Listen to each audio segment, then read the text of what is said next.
What's going on, everybody? Welcome back to the channel, where today we are going to be counting down 5 things that took us by surprise in Black Ops 3. Comment down below anytime you've been surprised inside of Treyarch Zombies, and remember to subscribe to the channel to help me hit 2,500 subscribers.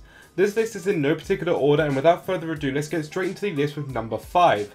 So in at the number 5 spot, we have the Oshima Mother Spider. When Oshima was first released, it had quite a few new and innovative mechanics to the map. One of these, which we had previously not seen, was the big mini boss spider, which wowed a lot of players upon the first time seeing this in game. Due to having to build the KT-4 first before you can enter into the spider boss fight, this was not discovered straight away, and instead it took players a few games to discover not only how to build the KT-4, but also how to use it to destroy the web to enter in the boss spider lair. I'd imagine from the shock most people would have died from their first time in there, as you also need some pretty decent and powerful weapons to kill the spider to progress with your game. In the number 4 spot, we have the Shadows of Evil ending cutscene with Richtofen. Throughout the entire time the community was trying to beat this Easter egg, there were no mention of any of the Primus or Ultimus crew.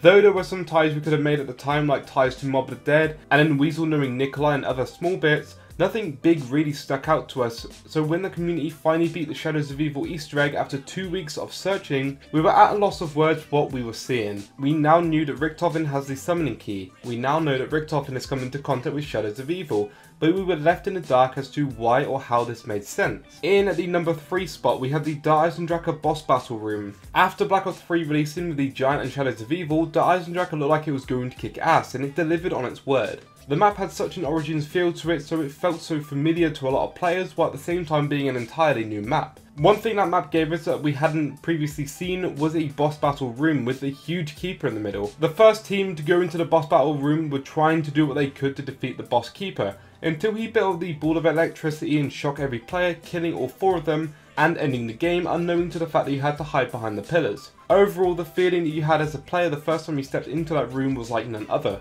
You felt like you had come so far, yet your Black Ops 3 journey had only just begun. Coming down into the number 2 spot is going to be the first time hearing Dr. Monty on Guard Crovey. For the longest time we knew Dr. Monty as the dude who gave us the Gobblegum and potentially the perks. Other than that, he was basically a nugatory character. He had no worth. This is until Guard Crovey came along. This is when the storyline really flipped and what we had previously thought might have been completely wrong. With Guard Crovey giving us around 20 plus quotes of Dr. Monty talking alone, we were able to assemble an image in our minds and into this storyline as to where exactly Dr. Monty sits. Turns out he's been there the whole time.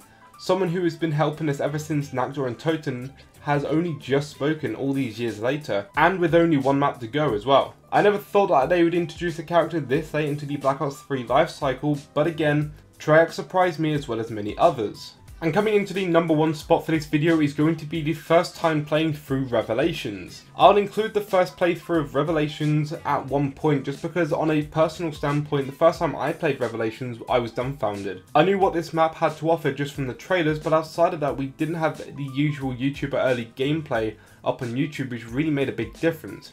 My entire first playthrough experience on Revelations was one of the best I've ever had, just because I was doing it with 3 of my friends at the time and we were all experiencing the same thing at once.